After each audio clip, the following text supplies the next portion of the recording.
Thanks for downloading this episode from Teachers Talk Radio. You can find the full schedule and listen back to all our shows at ttradio.org. This show is brought to you in partnership with the Witherslack Group, experts in special education and care, and John Catt Educational, leading publishers of books, directories, educational guides and magazines specifically aimed at schools in the UK and beyond. Enjoy the podcast.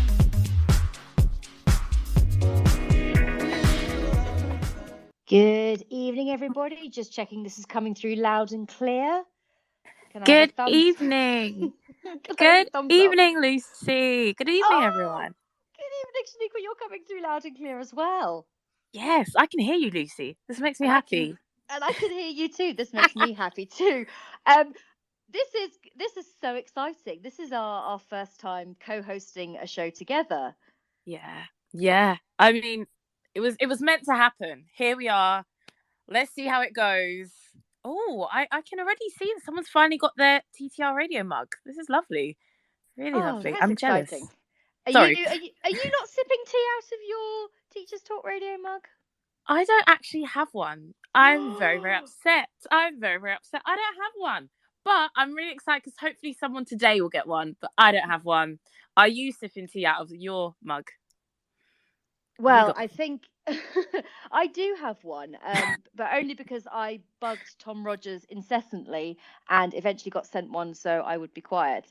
So yes, I'm very attached to mine, but it does live at home. It doesn't go to school with me because I fear that it'll disappear into that mess of stuff from mugs that I think exists in every school. Oh my gosh, I know exactly what you're talking about. I don't even want to touch mugs at school. Also, like, everyone has their own little favorite mug at school. I just keep my own. I just look after my own because I don't want to get in trouble with anyone. Mugs. But also, you've reminded me, Tom Rogers, I'll be sending you a message about my mug. But yes, sorry. Lucy, over to you. We've taken over your show time today. This is usually your little show slot. I know, but I am more than honoured to share it with you this evening. But Shaniqua, I have a little tradition before I get into the nuts and bolts of an evening show, but I think we should actually tell people why we're here first of all. Okay. Yes, please. Let's do this. Okay, so I'm going to let you do the honours and explain why we are all gathered here this evening. Okay, we are gathered here because we wanted to do a different kind of show. We are really interested in, if you were given £50,000, how would you spend it in your school? And actually, over the last, I'd say, week or two, Lucy and I and the TTR radio account, we've been asking you many times, what would you spend it on? And there's been some absolutely amazing answers. And actually, we're here today to listen to some, to read out some, to discuss some, to hear some people pitch their ideas to us. And I believe they get something if we are in agreement about their idea. Am I correct, Lucy? I think so. I think we're going to see how we go. Oh, okay. But before we get into all of that, we've got to do a little bit of what I would like to call life administration. So first things first, I should tell you, because Shaniqua, we have a couple of lovely sponsors for this show. Yeah. One of which is the Witherslack Group, who are a leading provider of specialist education and care, and they need people like you to help them achieve even more. And at Witherslack, you'll be given the resources and the support you need, offered a clear path to career progression, and rewarded with some of the best salaries and benefits the industry has to offer. And Witherslack currently have some fantastic career opportunities available to apply for. And if you want to check those out, you need to go to www.witherslackgroup.co.uk/careers. So that's there should you want it. And then our other lovely new sponsor, I think you can see it pinned in the chat here, is we're partnering with John Catt Education, and they publish an exciting range of material which you can go and check out as well. So lots of wonderful things going on. So that's the first bit of life admin. The second bit is I just like to check in with everybody before we get cracking, see how their week's gone, share some funny stories. Have you had any interesting debacles this week? Oh, well, if anyone's seen my Twitter account, I had a lovely flat tire today. It was amazing. The worst day to have a flat tire, when my head teacher actually came to my classroom and she said, do you realise you've got a flat tire? Like, you can't go home like that with your car like that. You will get arrested. And I was like, great. Which, good thing she let me out a bit early. I was in the garage for a long time. But we got it sorted. So that was a bit stressful. What about you? Please cheer me up here, Lucy. Well, I mean, I managed to, I don't know if this is the correct term, fuse or short circuit my entire apartment about 10 minutes before this show started. So I was plunged into darkness because I think I live in a very, so those of you who don't know, I live and work on the outskirts of Lisbon. And I live in a very tiny apartment, which is perfect for me because it's only me here. But the electrics are very temperamental. And so I can't, for example, have the washing machine on and boil the kettle at the same time because it just shuts everything off. So I stupidly plugged my little heater in and then tried to boil the kettle, was plunged into darkness, panicked, but then remembered that all I have to do is flip a thingy switch, that's the word, in my fuse box, and everything was fine. So we're here, we're live, we've got you in London. This is the glory of the internet and the glory of Teachers Talk Radio. We've got you in London, we've got me in Lisbon, we've got people everywhere. It's fabulous. It's really, I love really that. Good. And I can see we've got some people listening as well, which is great. Who have we got? Who have we got? Let's have a look. I can see Mr. C. Kelly. Hi. Hi. I can see Giselle. Hi. I can see Mr. N. Hi. I can see English teacher. Hi. So yeah, we've got a few people here. Lovely. Yes. And there are a couple of people in here that we will be checking in with shortly, which will be lovely.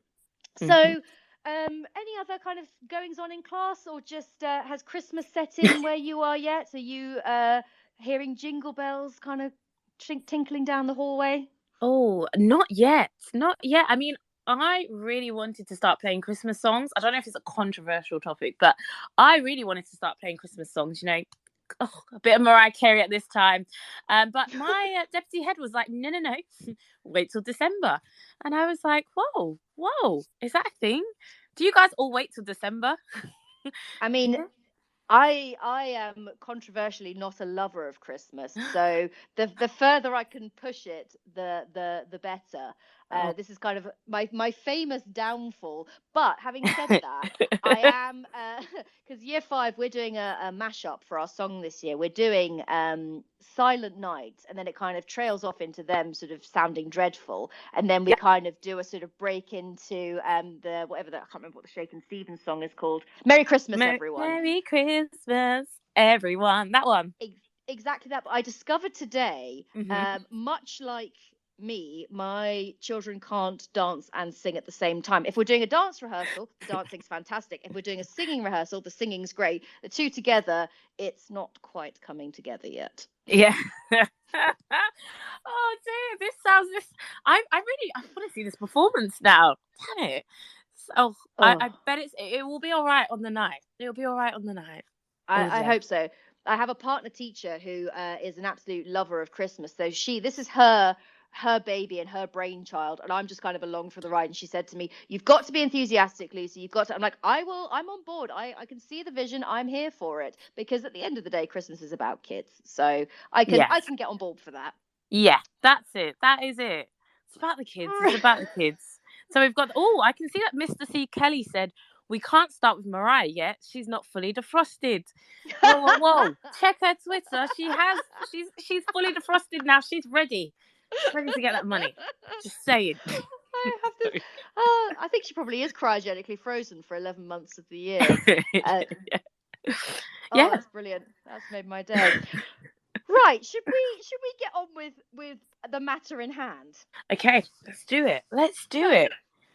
So we've kind of introduced what this was about. So to kick off, we had the idea when you and I chatted yesterday that to get this ball rolling, that we'd share our own ideas about how we would spend £50,000 or euros, depending, or wherever you are in the world, on our school. So Shaniqua, what would you, if you were given £50,000, and can I just I know you all know this, and I know you're aware, but a couple of us at TTR were chatting earlier, and I think it was Mr. Nathan Ginn who was slightly concerned that we were needed to remind people that we're not in fact giving away £50,000. And I said, I'm fairly sure that most of our lovely listeners are aware of that. This is very much a kind of what if scenario, but just to be very, very clear, there possibly is a mug in it for you at best, but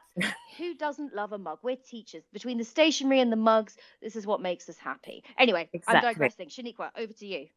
Exactly. So thank you for explaining that, Lucy. So I had to have a little think, and it was great because I saw everyone else's ideas. It made me really have a think.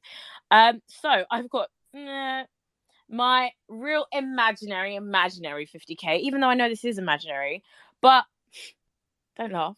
But I actually would love to take my school, this is if I could just spend it all, on a trip to like Disney World and Disneyland. And actually, I know it sounds so crazy, but actually there's so many children who don't get the opportunity to go there or even on holiday.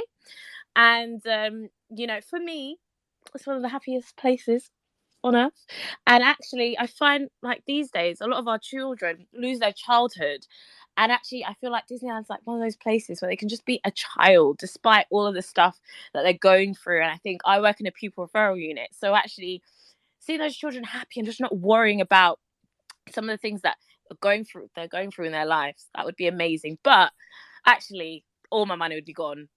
All that school money would be gone very quickly. So actually, if I was being quite sensible, I think I'd put it towards like speakers and events for the children in our school, and actually make it last for a while. I mean, there's some great speakers, and if I could get Stormzy in, that would be amazing. But actually, people who represent my children, inspirational people who I constantly tweet but can't seem to get, even like animal encounters in the classroom, because a lot of my children, when I got them, a snake in the school, they were like, oh my god, this is amazing, I've never seen that before. So actually, I'll put it towards, in the long run, CPD and courses and speakers for the children. So yeah, that is me. A bit wild. So I'm interested in you now, Lucy. Well, I think your idea is lovely. I mean, if you are brave enough to take a cohort to Disneyland, then you deserve £50,000 just for that. I mean, anyone who's ever been on any kind of school trip knows the emotional sort of, or the emotion it takes out of you in many respects, whether it's getting children from A to B or just seeing their reactions when they see things and discover things. So I think that's a lovely thought. Mine was not quite as exciting as yours. It was more kind of leaning towards the idea, and this is partly inspired by I somehow got put in charge of school council this year. It was not my choice, but actually it's turned into something quite lovely. And we have been talking a lot about playground equipment. So I think I know playground equipment does not cost 50,000, but certainly I was looking at things like just the idea of having lots of skipping ropes, hula hoops, bits and pieces, just the kind of old school stuff, chalks and a chalk wall to draw on. Although classic. We have to be careful with that, because a couple of years ago when we gave children chalks, we ended up with quite a large willy on a wall. Yeah. Why am I not surprised? With this? So lovingly been dubbed Penisgate, but there we go. So that was that. But hopefully we can, I think those year sixes have since left. So hopefully we can move on from that, and nothing like that would happen. But yeah, I think I'd lean towards playground equipment. And again, as you say, getting people in to speak, because I know some people lovingly do it for free. We've definitely had or do it for kind of quite a nice rate. We've definitely had someone called, who I don't know if the listeners are familiar with, called Niall de Burka, who is an Irish storyteller, who, if you can get hold of him, honestly, he is wonderful. I've also been in the pub with him once. And he is just the world's greatest storyteller about his life, about, things he's made up. And he is basically a one-man show. So, yeah. And I'm digressing as usual. No, but that's great. Sorry, you've given me ideas there. Just in general, I'm taking note of that name. You know, you might see a picture of me in the pub with him in 2 weeks' time. So just saying. But that sounds great. And I think you made a good point where actually I would love more speakers and stuff, but you know, not all the schools have the money, and actually people have to get paid at the end of the day as well for their time. You know, if I'm being very honest. So, hey, great idea. And also, I love the playground equipment. Because actually, you know, sometimes in our school, you know, we just let them play, but actually it's good to have that old-fashioned equipment and just enjoy learning a game, trying to play that game. So many skills come with it. Also, I'm the world's greatest hula hooper. I might have to put a video of me hula hooping. Sorry, I'm digressing now. But no, I think that's brilliant. I mean, I do not possess the coordination for such things, so we're going to have to meet up again, because yes. Shaniqua actually, we actually met up in Lisbon earlier in the summer, so I feel I'm going to have to get you back out here just for that. Woo! I'll bring hula hoops with me. Pack it in my Ryanair baggage. All good. I don't know if they allow such things. Anyway, before we get sucked into nostalgic childhood activities, we should probably actually speak to some other people. Yes. And when we originally sent this idea out into the masses, many weird and wonderful things came back. Some more sort of off the wall than others.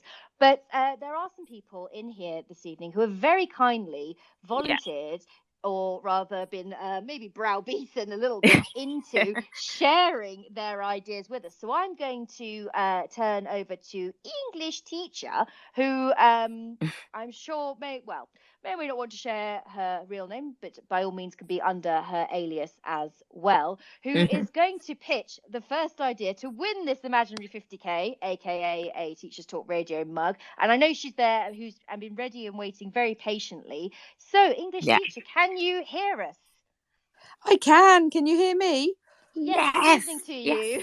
Good evening. Oh no, I've really enjoyed listening to you guys. Honestly, I've totally changed my mind now, and I so want to go to Disneyland instead. Yes, come through. We got 50k for you too. 50k is there for you as well. Yeah, absolutely. I am a school governor, and I sit on the premises committee, and all seriousness kind of descending on the conversation, as it were. We've just had a brand new building, and on the top of that building are a lot of photovoltaic cells. And we all thought, oh, this is amazing. The school's going to basically power itself. This is not the case. And I'm going to tell you why. And then I'm going to tell you what I'm going to spend my £50,000 on, which is so boring. It's ridiculous. And I hate myself for it. But here we go. So the photovoltaic cells on the roof of our school provide somewhere between 5 and 10% of the school's needs. Now, that's not an awful lot, but it provides that power all the way through the day, every day, whether it's a weekend or a school holiday or whatever.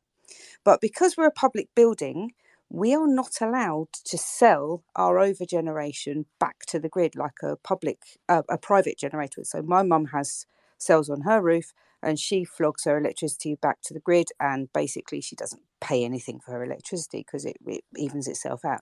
Schools aren't allowed to do that. When we got the money for the new build, we weren't funded for batteries, and we were told that the maintenance of the batteries would be huge and it wouldn't be worth it, blah, blah, blah. So we've since found out that the DfE considers schools to be running from, get this, 8 a.m. in the morning till 4 p.m. in the evening, and that electricity won't be used outside of those times, which is why they say the batteries aren't economical. So I would spend my £50,000 on very, very boring photovoltaic power batteries and some more cells to oomph those batteries up even more. That's it, really. That's me. I'm dull. Sorry. Well, no, I don't think it's dull at all. And please do not mistake my laughing face for laughing at the idea. My laughing face is the idea that schools run 8 till 4. Oh God, yes, I know. It's ridiculous, isn't it? It's utterly ridiculous, because we rent our facilities out. Part of the agreement we made to get the funding for big chunks of the new building actually was that we'd become a community resource. We've always wanted to anyway, and have been so, but we rent it out even more, and the building's in use to 8-9 o'clock most evenings, if not later. And it's just the blindness of the DFE when they funded it and said, oh gosh, no, you won't need batteries because you won't need power after 4 o'clock in the evening.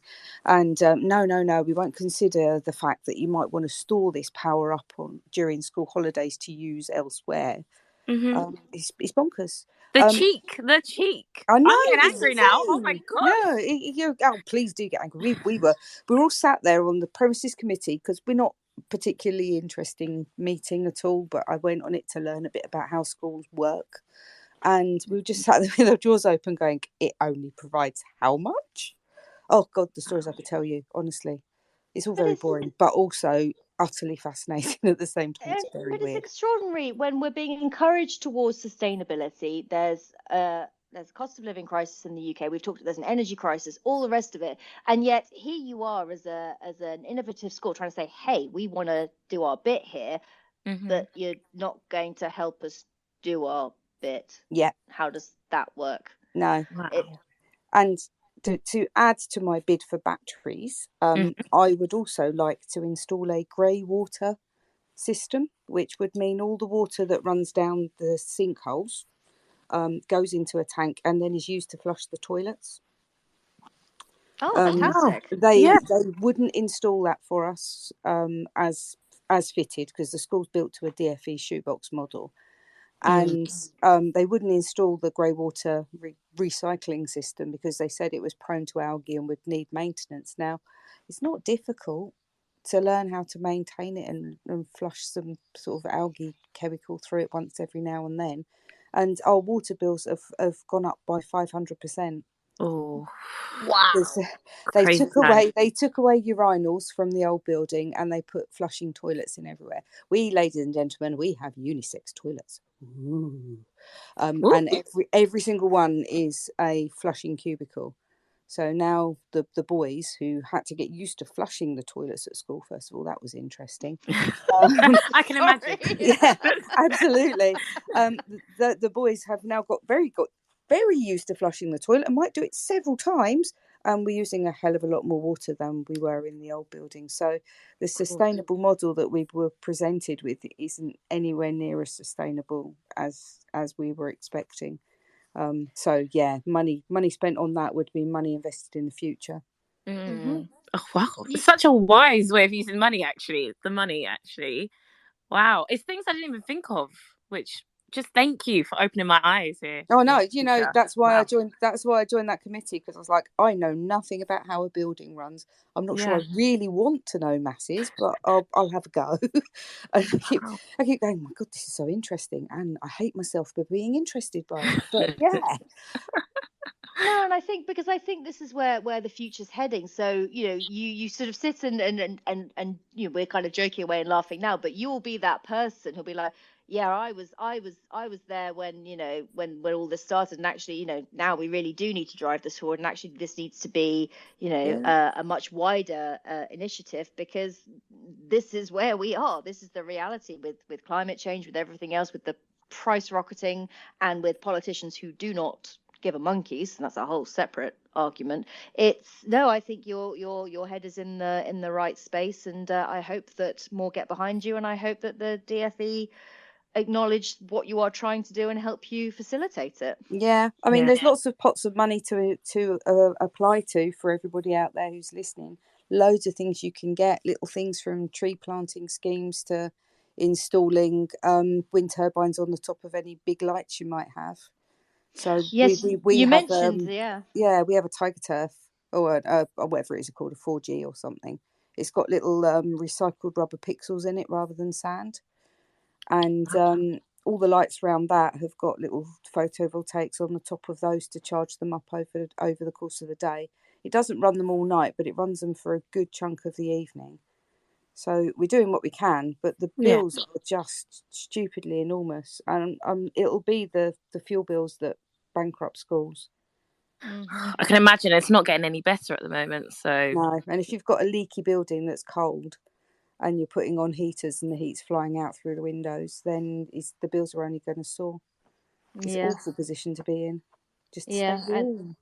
Yes, and certainly, with it's kind of that battle between, well, I need the windows open because children are coughing and everybody's coughing. But Plague I also, vectors, let's face it. yeah, don't want them to freeze to death and don't want them to, because you can guarantee that. I mean, I had a kid come on a trip the other day, and I'd specifically said to them, please, please, please, jumper and coat, and there were still kids that came out with neither, and so Oh dear.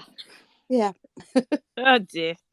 Well, when you come to school in a car and then you jump in one to go home, you don't think about putting your coat on.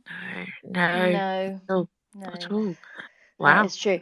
Right. Well, thank you so much for that pitch, and please do stick around if you are able to. Yeah, and totally. see who your competition is. Oh, goodness me, yes. Bring it on. Come on, chaps. Thank course, you. Leap in again at any point as well. Now that you're in, you might as well stay for the duration. So, cool.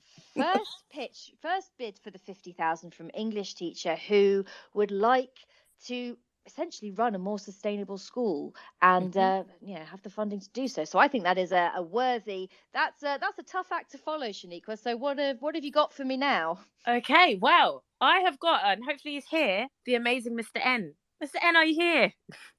I am here. Hello. Hi. Thanks for sticking around. How are you doing? Not bad. Bit nervous about following that one. That was great. I know, but no, you've got this. I believe in you. Although English teacher, love you too, but Mr. N, I believe in you. And actually, Mr. N, I actually reached out to you because a lot of people mentioned quite the same thing. Everyone was speaking about IT facilities, EdTech, and then Mr. N mentioned a few things, and I was really interested. So, Mr. N, what would you spend your £50,000 on? I would spend my £50,000 on EdTech, in particular Chromebooks. Ooh, tell us more. It's something that we've been doing in Key Stage 2 over the last couple of years. It all started a couple of years ago with an email to my head teacher, one of those real late nights when I was daydreaming a little bit, emails when I basically said, imagine if we bought Chromebooks for every kid in year 6. And bear in mind, our school up until then was very much, the odd trolley of laptops was about all we had.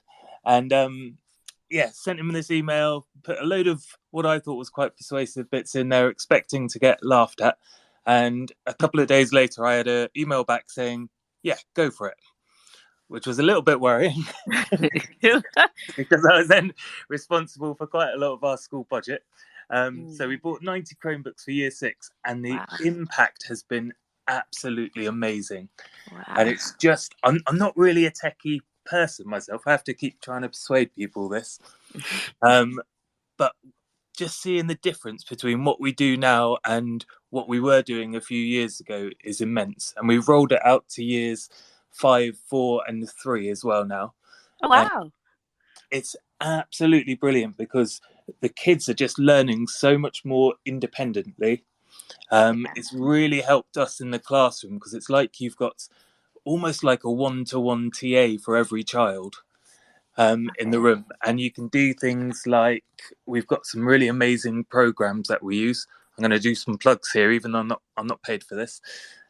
Things like Freckle, Purple Mash, Freckle's maths program. So I almost feel guilty about this, but if my students have finished all the work and they've signed off and done everything that I'd expect from them, I kind of say, okay, go on to Freckle, and it sets them adaptive questions at their level on the topic that they really need.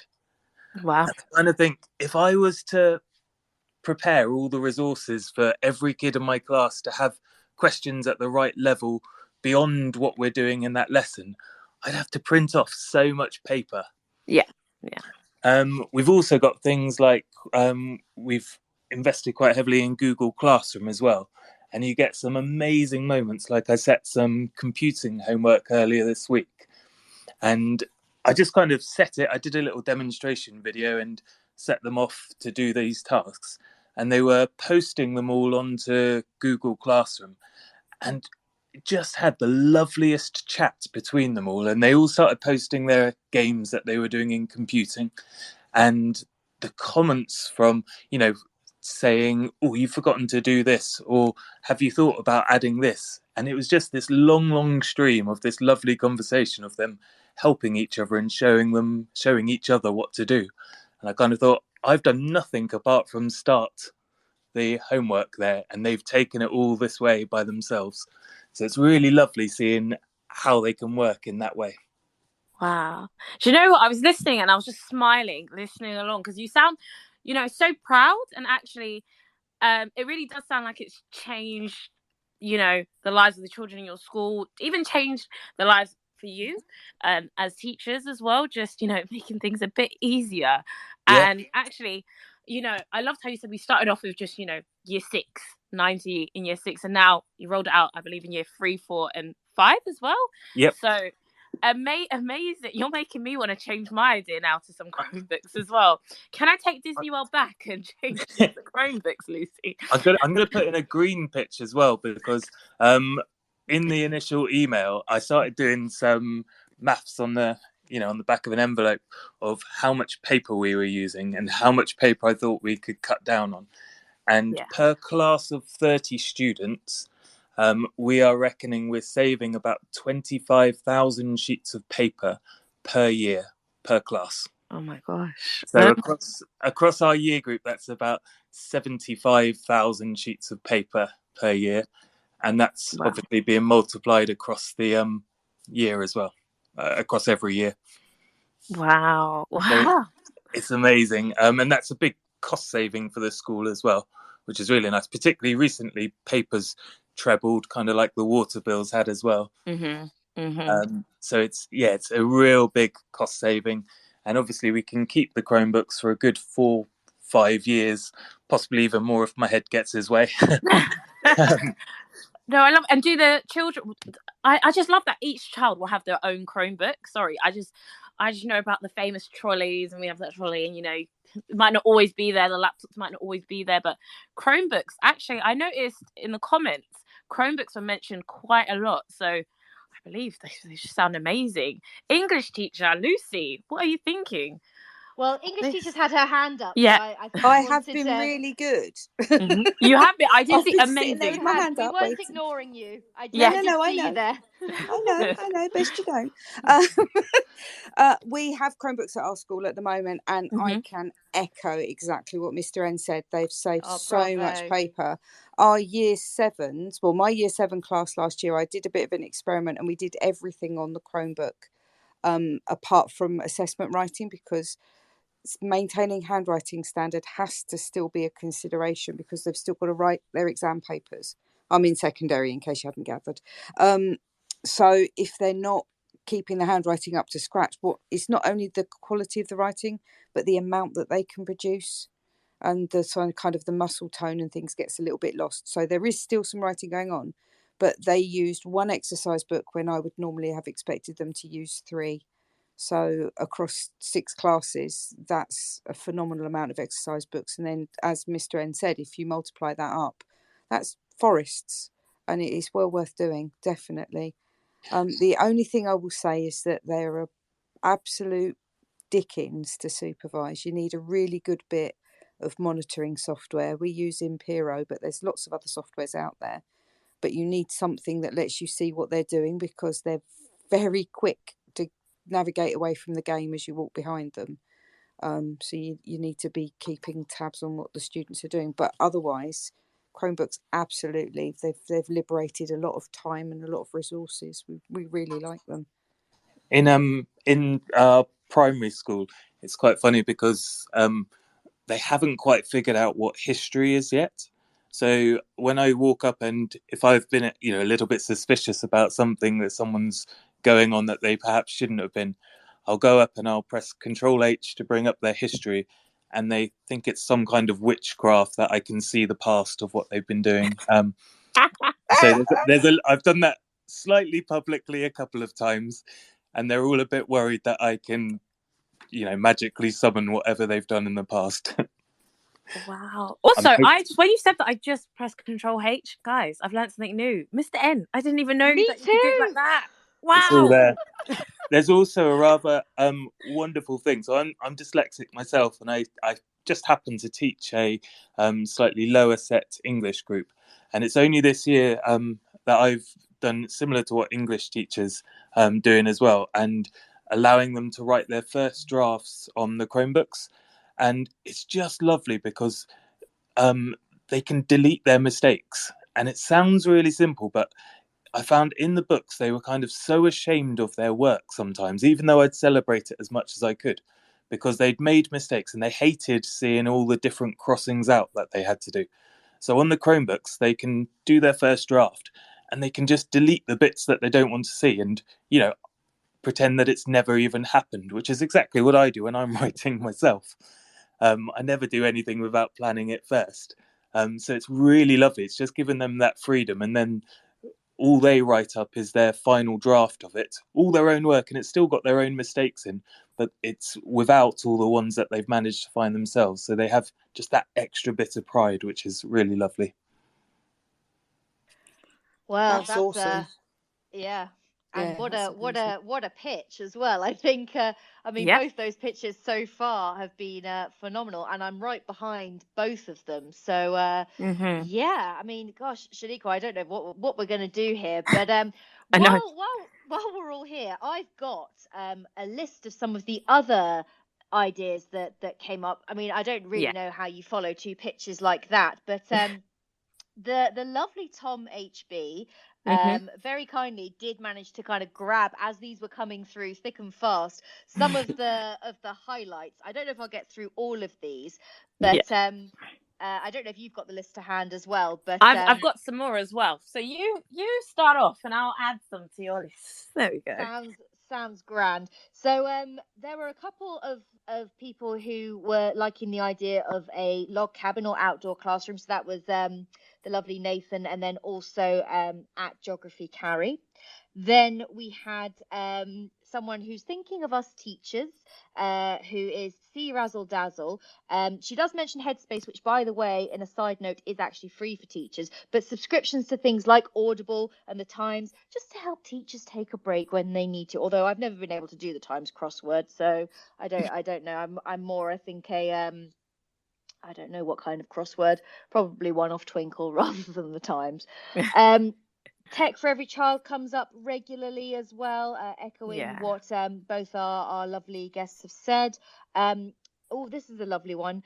Revamping the resource centre where SEND teachers work to be a proper workspace with dedicated workstations for students instead of just random desks, and that's at 13 Loki. Another one for a sensory room as well. That's from who was that from? Dora Star One. Books and Wi-Fi. I mean, I don't know what your school's Wi-Fi is like, but we inexplicably run our school on household internet, and it's a work in progress. Also, just jumping on the back of what Mr. Henn said about making sure that you are supervising children, and that there is also make sure your school has a firewall. Of course, that's another big one. Just putting that out there. I don't need to say any more on that. What else have we got here? High quality CPD. So talking about, as you mentioned, Shaniqua, getting people in, but for teachers as well as students. A gym. Who said a gym? Yes. Mr. Diamond PE suggested a gym. I don't know if he means just the space or whether he means with the equipment as well, but wouldn't go amiss. I like and a library kitted out for quiet study as well. So what else have you got there? That's kind of the sort of the headlines from my side. Well, on mine, there was an item, there was an object that a lot of people mentioned. It goes by the name of glue sticks.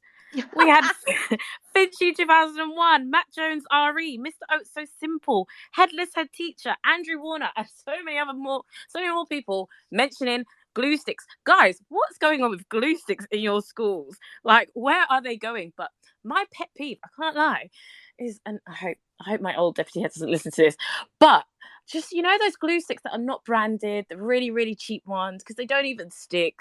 What is the point? So glue sticks. Someone even said truckloads of glue sticks. They said they would spend their whole 50k on glue sticks. Guys, tell me about glue sticks. What's going on? Please send us a message. Tweet us. Why glue sticks? Lucy, glue sticks. Are you going to start another? Because everything kicks off on Twitter from time to time. We've had Pengate, Whiteboard Gate. Are you gonna start Glue Stick Gate? Because I don't know what our co-hosting situation will be if you're going to cause mutiny on Edu Twitter, Shaniqua. Well, if you see Lucy co-hosting with someone different next time, you guys know why. I expect a hashtag free Miss EH coming up, but yes, I'm just interested with the glue sticks. Leave the lids off. Leave the lids off. Guys, there was this whole thing about putting names on your glue sticks, names on the lids and names on the glue sticks. The kids invest in these glue sticks and they kind of give them qualities. Personification starts to happen, and they're all like, "Oh my God, where's Hilda's head? Hilda's top's gone missing. Someone find Luke's feet." Apparently it works. Really? We should center writing around that, because because I've been trying to shoehorn figurative language into children's work quite recently in year 5, and maybe if I'd centered the whole unit around bringing this glue stick to life. This is where I'm going wrong. This is where sessions like this create genius. This is where planning and the future of teaching comes from, and where we're going to just progress forward and produce the best writing ever. That is it.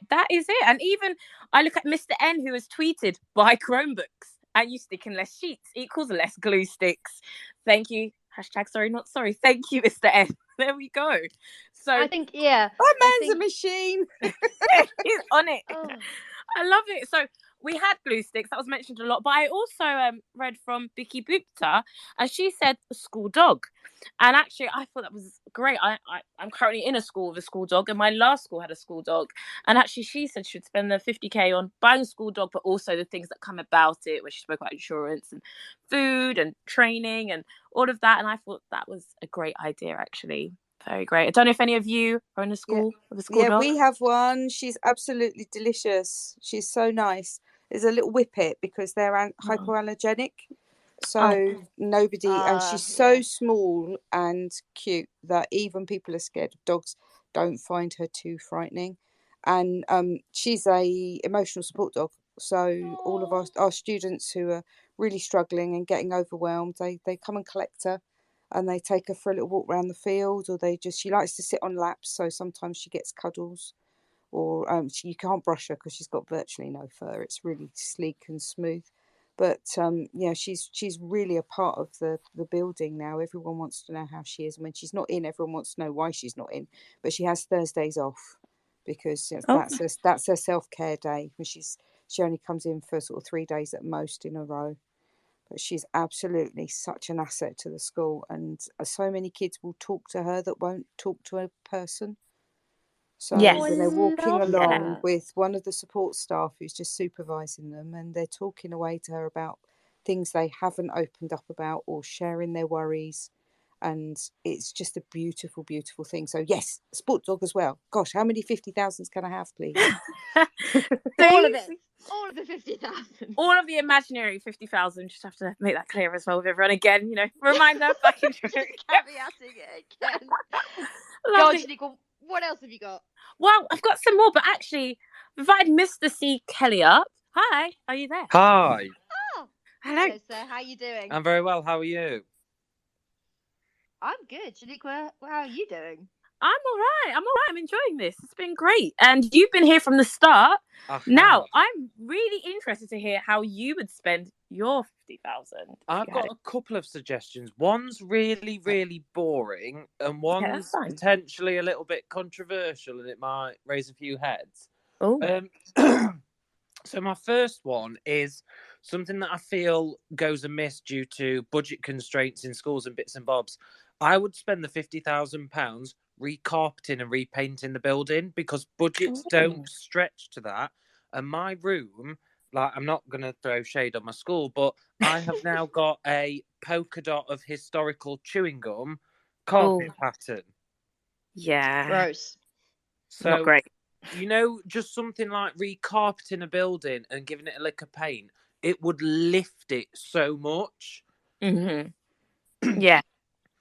And like I say, I know it's really boring, but I think the environment that you work in on a day-to-day basis has a massive impact on not only your psyche and well-being as a teacher, but also the kids. Because if they're coming into a room that's a little bit dingy and there's phallic drawings on the wall and bits and bobs like that, I don't know what you mean, sir. It's just not conducive to learning, is it? And I just feel like, do you know what? If we could use it for something that goes amiss, like the lick of paint and the carpet tiles, I think that's a really, really good investment. No, I love that. I think that's important, really important. Yeah, It's something I can get behind that, and I think it's dismissed easily. You wouldn't even, you're like, it's got to be like that. Yeah, we'll have carpet with stains on it, but actually, you want to be in a better environment. I wouldn't want to live in an environment like that, but we work in those environments. That's our home when we're at school. So when we're at work, so that.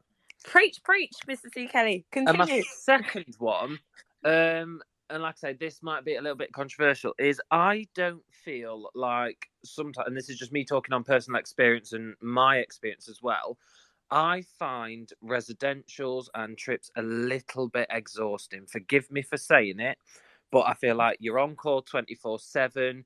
You are now loci parentis to 30 to 60 kids. That's a lot when you're on like a 3-day residential or a week residential. Oh, yes. What if we paid those teachers for that extra time, or allocated a budget to trips and visits, but to also fund staff's time? I feel like that would push more people to get involved with things like D&V or residentials and things like that, because I find the main factor that prevents me from doing it is I don't want to give up my weekend when I can stay at home warm and cozy. But if I got a little incentive of a little bit of money extra and said, do you know what, if you're willing to help the life chances of our children, we'll give you a little bit extra money, I think staff would be all over it. Yeah. No, that's so true. I don't think that's that controversial. Yeah. I think that I'm sitting here nodding because I led Year 5 camp in the summer, and it near on killed me because I was also the idiot that said, because we were at a kind of outward boundy thing where jumping off things, climbing up things, heights, you name it, and I stupidly said to my Year 5s, I won't make you do anything that I wouldn't do myself. So there I was, climbing up the this wobbly totem pole and doing the leap of faith and all that jazz. And yes, there is video evidence which I can share with the masses. But yes, I wouldn't have said no to a few extra euros for doing that. And that's what I mean. Like in the past, we've ran one of the most amazing trips I've ever done, and I've looked at trying to set it up again, but I'm currently pulling my hair out over it. Is we take our sixth formers to Poland for psychology for the Auschwitz-Birkenau trip. Yeah. And it's a 3-day, 2-night residential, but I can't express to you how emotionally and physically drained I came back from that trip from being in charge of 16 to 18-year-olds and trying to just keep them being under the school values in a different country, and they can't understand they're in this amazing new place, and they don't understand that actually you're under school rules. And like I say, it's a whole lot, but it was one of the most beneficial cultural experiences that we've given our children, and it gave them such a wider worldview perspective. And like I say, it plays into all the British values, all your SMSC and all that stuff. But running it or trying to set it up again, I've had to like emotionally psych myself up to know, right, not only am I giving up a weekend, I am going to come back and need to rock in a corner. Yeah. That's a lot. That is a lot. Just even to go on your own, that's a lot, let alone to go as, an adult looking after these children or students. That's a lot. That is a lot. No. I mean, I did that. I did that trip when I was at school myself, actually at 17, 18. And, looking back on the staff that went and all the rest of it, that's a hell of a lot. I mean, just keeping kids alive, and I know it's we joke about this, but I mean, it's anything can quite happen. something. Yeah, because in school you're kind of, I mean, sometimes it's hard enough keeping them alive in school, let's be honest, when they're but you know, when you're kind of out and about, and as you say, you're in loco parentis, and you're whether you're on a camp or whether you're going abroad, it's an enormous responsibility, and I don't think people sort of really take that into account, that it's, you know, it's not only their kind of day-to-day well-being, it's all the safeguarding, it's you know, all the allergies, it's all the kind of making sure so and so can't eat this, it's making sure you have the EpiPens and the this and the that and the and that you are first aid trained, and that you know what to do in certain situations, and that you know, I mean, I've definitely had residentials when I was still in the UK where I did not sleep for a full 2 days for a variety of reasons. And I think going into that, that's why I think that little remuneration, just for that acknowledgement of, actually, this is a lot of excessive responsibility, it's a lot of excessive work, but we want to enrich those children's lives. I think you would get a soaring uptake in extracurricular and residentials and things like that. No, that's so true. I think, and actually, when you say it is controversial, it is, because I've seen that discussion before where no one wants to go in the residential, and actually then, you know, teachers are being told, well, that year group won't be able to go because no adult wants to go with them. When actually, don't be so selfish, do it for the kids. And it's like, well, unfortunately, I do have to take my own well-being into account, and it's like a cost-benefit analysis. Like, if I am emotionally drained by day 2 of the trip, I am not going to be an effective trip leader looking after 60 teenagers. That is it exactly. An English teacher, I can see you want to contribute, please. I do. I was a scout leader for 10 years, and I know what a thankless task it is looking after very excited small children in a dangerous environment. But also, I was looking at going to the Media Live trip in Disneyland in Paris. And the thing that stopped me, 2 things stopped me going. First one was that it was over the weekend. And when I asked if there was any leeway in terms of maybe buying in cover for a couple of hours for a late start the next morning, the conversation, I wasn't told no, but the conversation became painful. And the second thing was just taking teenagers into an environment where there's potentially a questionable relationship with what age they can sell you alcohol. Fills me with dread, to be honest. I can't imagine taking, because a lot of our sixth formers have full beards. To be fair, a lot of our year 9s have full beards now, but a lot of the sixth formers have full beards. And you look at them and you can't tell. You can't tell that they're under 20.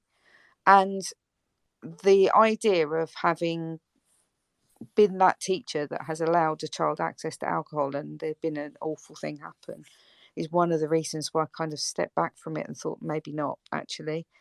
So I totally get it, absolutely. And just something for people that run trips, either pay or a day of cover when you get back, so you can actually have a day to yourself and decompress a bit would just be humane. I can't think of any other career where you're not allowed to ask for overtime for doing something like this. It's bonkers. If I was a nurse and I volunteered to do extra shifts, I'd be paid for them.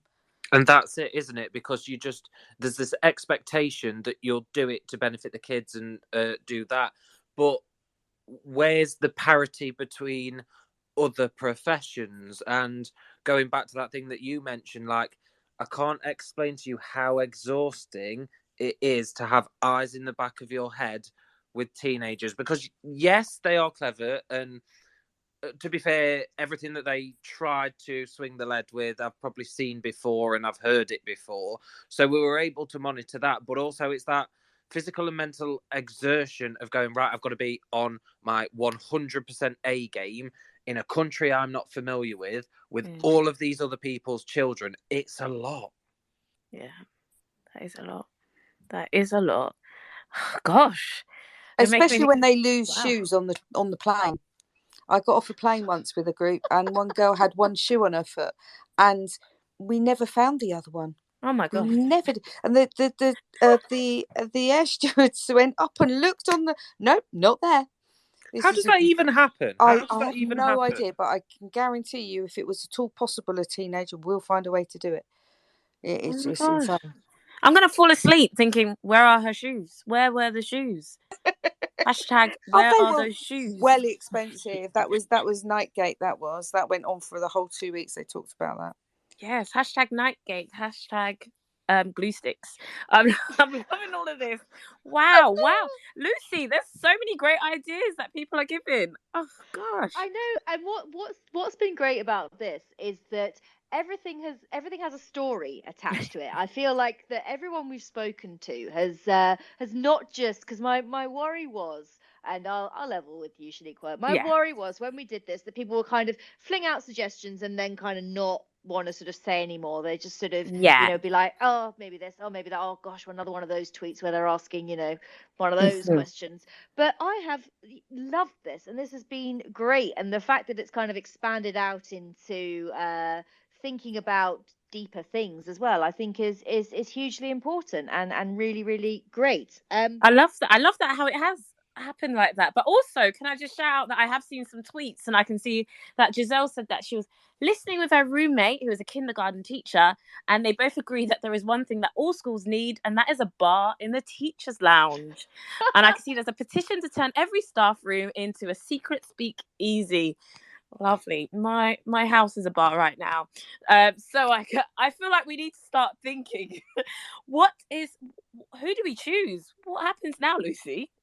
Well, I don't know. I mean, I think but also on the note of the bar, isn't that what we were all doing in lockdown, when everybody was kind of, when we were in school or during Partygate, weren't we all having Don't forget the cheese. Don't forget the cheese. Of course. Oh, I got lit every afternoon. Totally. Yes. What was the wine, guys? What wine were we drinking with our cheese? Oh, all of it. I think my wine was tequila flavored. And then if you ran out, you just sent someone down to the co-op to get a bit more. That's it. Bringing back memories. You could only have 2 at a time. Yeah.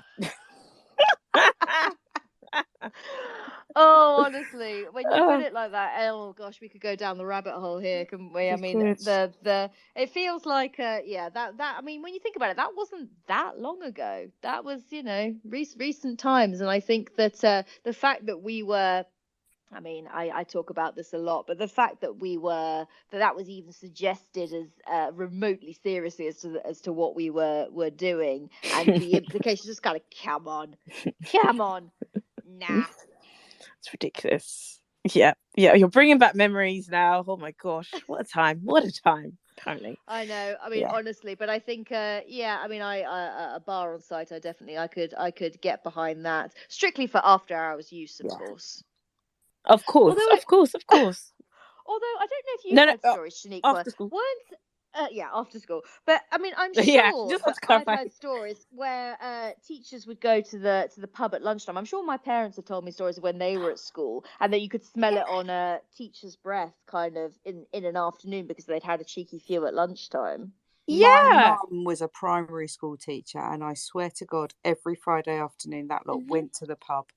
That's what cheese toasty and a glass of wine every Friday lunchtime, my mum, honestly. And you'd look at her and you would think, no way, but she definitely did.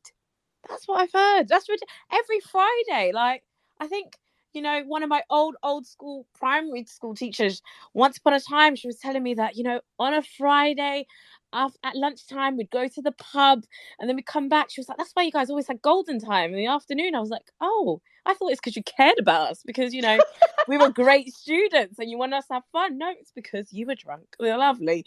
And I joined teaching at the wrong time, I guess, because Fridays, we still work hard on a Friday. But before I can see, Jeff Pedley has also said to us, Lucy, he wants 50,000 mini whiteboards. Wasn't there whiteboard gate not too long ago? Yes. But no pens. You, Jeff, stir in the pot there. Thank you, Jeff. Honestly, Pedders, no, you can no. That I'm vetoing that one on principle.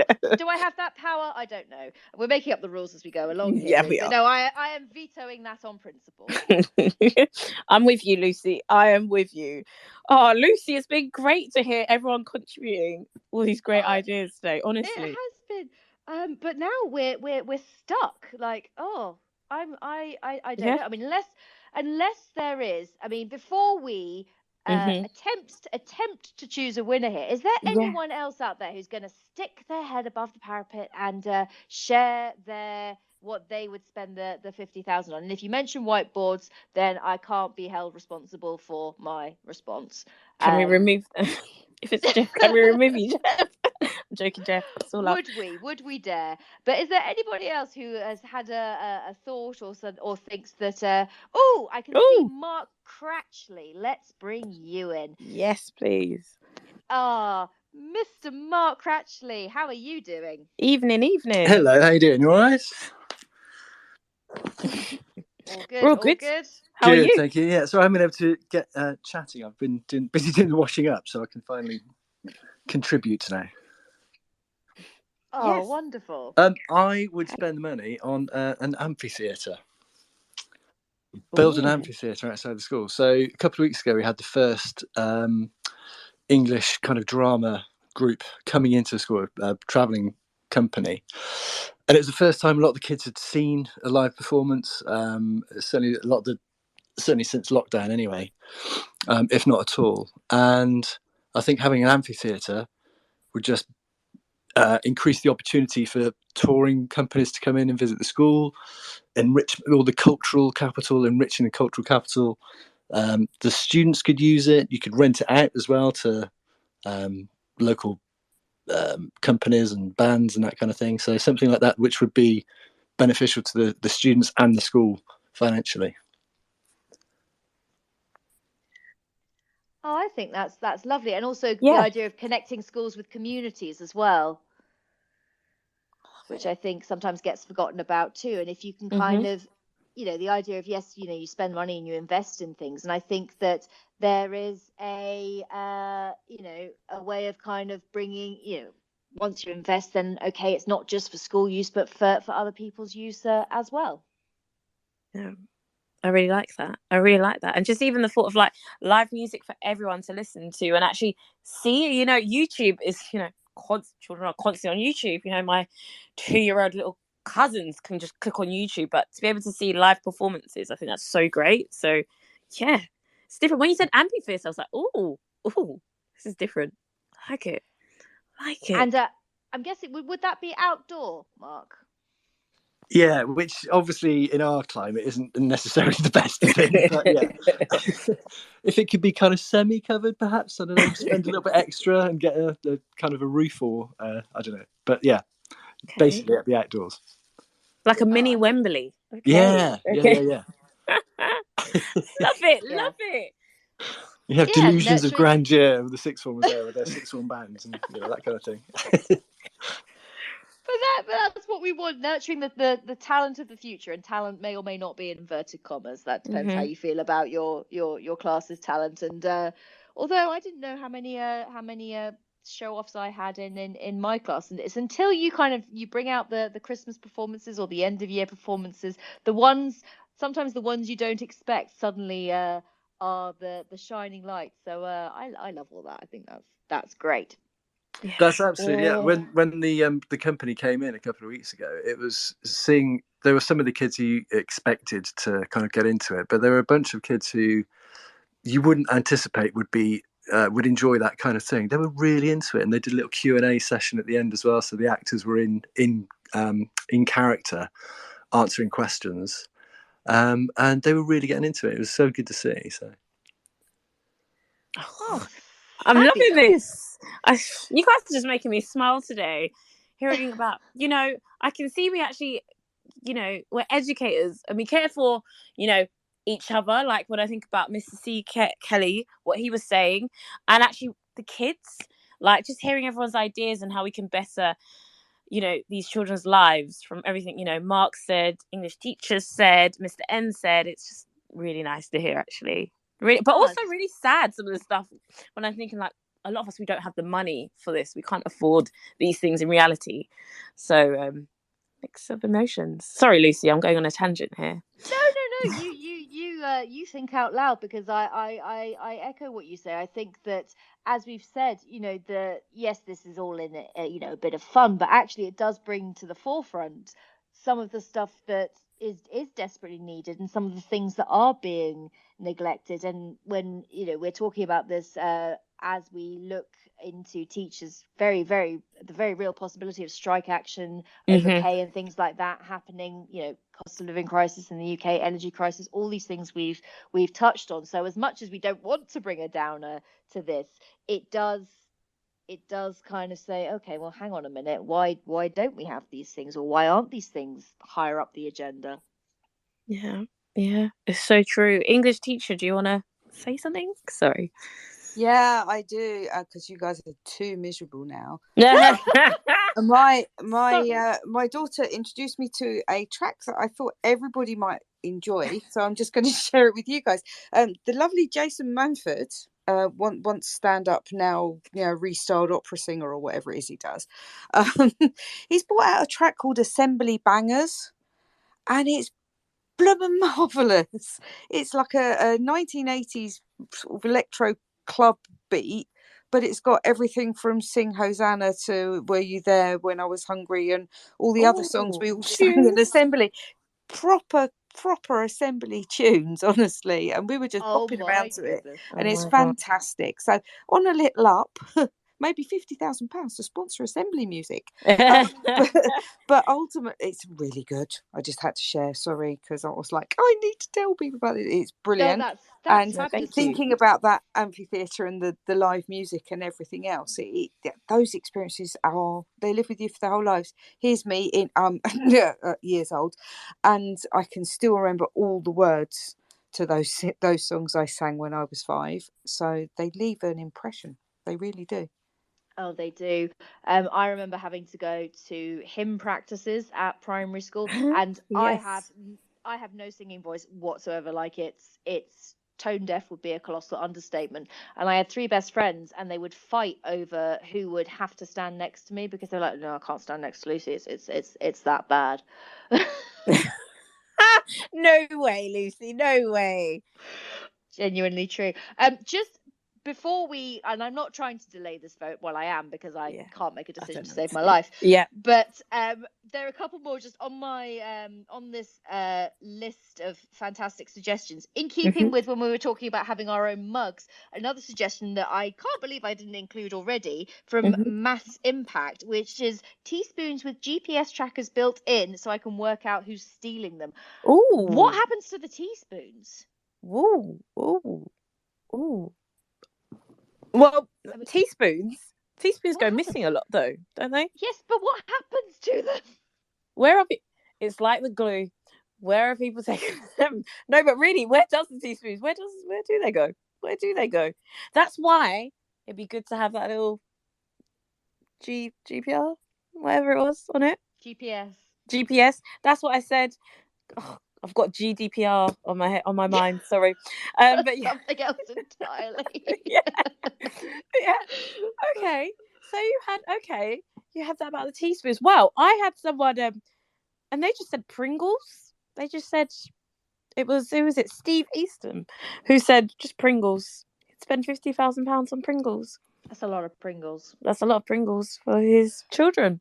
But someone said for Hala, and she said a decent staff room with a working fridge and microwave, which actually, all staff, like we've spoken about, we've laughed about a bar, but actually just having that space where you can just relax. Like, some people use their classroom, but actually just being able to have that option to go and sit in the staff room, where someone was talking about having just a working microwave and a working fridge and just nice furniture, where, even Mr. C. Kelly spoke about his classroom, having a nice carpet, just normal carpet.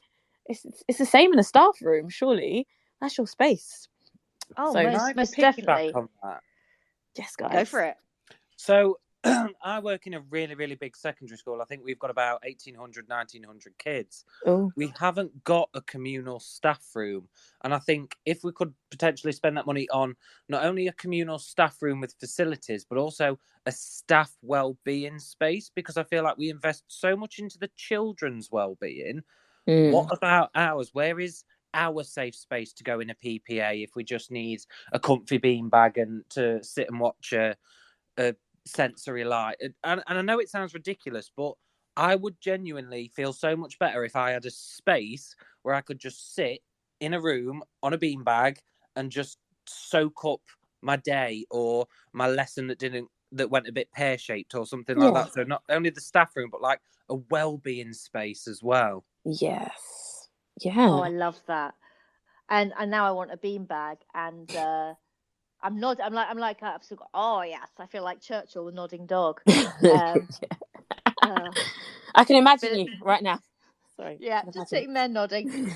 No, I do think, just thinking about also the whole kind of staff thing. Maybe like when when we particularly with young primary kids, we give them kind of a sort of plastic wallet with the whiteboard pen, the pencil, Maybe teachers should be issued with the kind of, but their folder contains their teacup or their mug with a name on it. Maybe three teaspoons, and I don't know what else would go in the teacher plastic wallet, but maybe we should have our stuff in there. Oh, and our various subscriptions to our well-being things, maybe. But yeah, I now definitely want a beanbag, and pretty lights on the walls so I can just lie and stare up at the ceiling and the lights changing color. I love that. Sounds really nice. It sounds really nice. Wow. If anyone has a really nice staff room, well, don't take pictures, but do let us know, so we can get ideas. Actually, someone I saw today tweeted about having jigsaw puzzles in their staff room. I thought that was really nice for like staff when they come in, they can like get on with some jigsaw puzzles. Some people might think, well, that's boring, but I actually thought that was really nice. Like, keeps your mind flowing. I know you're all staring at your phones like, no, I agree with you, because now's probably not the time to admit that I've asked for a world map puzzle for Christmas. I'll say I will be sending something over to Lisbon. Woo, woo. Look at that. I don't judge. I honestly don't. And actually, the world map on my classroom wall is my kids' favorite thing, and it's been up there for. I've had it for, I think I'm going to have to replace it next year because it's getting a little bit tatty because they're constantly poking at it and trying to find things. Yeah, I mean, it doesn't cost £50,000, but if you can get yourself a nice big decent world map, it's hours of entertainment for kids. Who knew? That's it. Hey, that's what I'll be doing. I'm going on a little hunt after this. Talking about after this, I feel like we might need to, decide. We might need to make a decision. This is where it's not great, because you and I are quite indecisive. But I feel like this was always going to be our downfall. I wonder. Yes. And I'm going to take silence as compliance here from admin. I wonder if maybe the speakers that we've had, maybe we can send them all a mug. I don't know. Because I was thinking the same thing, but admin. But what did we say? We take silence as compliance. So I will deal with the fallout of that one. Woo! So leave that one with me. And again, you said you might be missing in action after controversial things. I could be missing in action. So you might have to If you don't hear from both of us, you know why. You know why. If this never happens again, you know why. Yeah. But we are really appreciative of everyone who's contributed. Honestly, such great ideas, and you've given your time today and tonight. You could have been celebrating. I don't really know what happened with the football, so I don't really know the score. England won 3-0. Oh, did they? Ooh, yeah. Well done. Yeah. So England beat Wales. I don't know what the last 16 matchup situation looks like. You'll have to go and look at that yourself. No, that's fine, but I just appreciate that. You could have been enjoying yourself at a bar at home or whatever, but you stayed with us.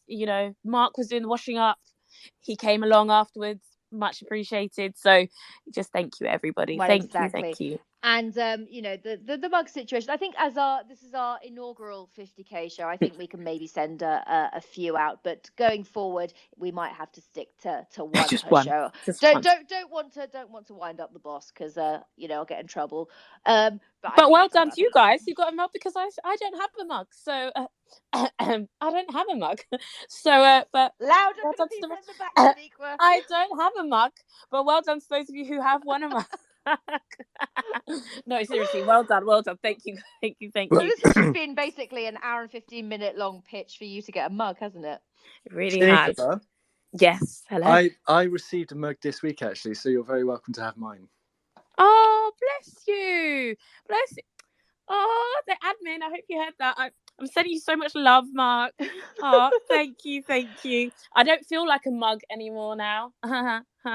Okay, Lucy, please continue. Oh my goodness. I go right. Well, before we wrap this up for good, I should remind you of this evening's sponsors. Shaniqua, do you want to do this, or? Yes, I can. So we've got the Witherslack Group, who are a leading provider of specialist education and care. They need people like you to help them achieve even more. At Witherslack, you'll be given all the resources and support you need, offered a clear path to career progression, and rewarded with some of the best salaries and benefits the industry has to offer. Witherslack currently have some fantastic career opportunities available to apply for, and you can check those out at witherslackgroup.co.uk, that website. /careers. And I believe there's one more, if I'm correct. There is. You can see there is a pinned tweet actually at the top of this lovely show. And if you draw your attention to that, we have got, oopsie, I can't even read it properly because I don't know what's happening here. Right, there we go. I can now actually read it. It is John Catt Education, and they have got lots of new and exciting releases. So if you go to johncatbookshop.com, you can see lots of lovely publications. And given that Christmas is coming up, and we all need new books in our lives, well, I definitely don't, because there's still books in my pile that I haven't read since last Christmas. But if you're looking for books for the teachers in your life, then you now know where to go. Lovely, great sponsors. Oh. I think so. We're doing well there. Now, Shaniqua, before we do wrap this up and send people probably to bed, because it is 9:45 on a Tuesday night. Yeah. Is there any final words, any closing statements you would like to? I feel like it's a very kind of politician's approach to this. It's not what I was going for in the slightest. But given that this has been our first 50k, any thoughts, reflections? I've just been really impressed. Like, so many people have contributed over the last couple of days, and I was a bit worried. Can't lie, I was a bit worried, Lucy, at one point. But actually, you've all been amazing. People have dipped in and out. People have stayed, and I've loved it, and I've loved talking to you, Lucy. You're good vibes. I like you, and you're good vibes as well. And I think we will try and do this again, hopefully in the new year. So do look out for round 2, because I think there is definitely more to be said. There are definitely more ideas out there, and we definitely, my friend, need to team up again. I don't think this can be a one-off. No, definitely. Lucy and Shaniqua, woo woo. So Lucy, was that your closing statement? Sorry, I've ambushed on you. No, I don't think you have.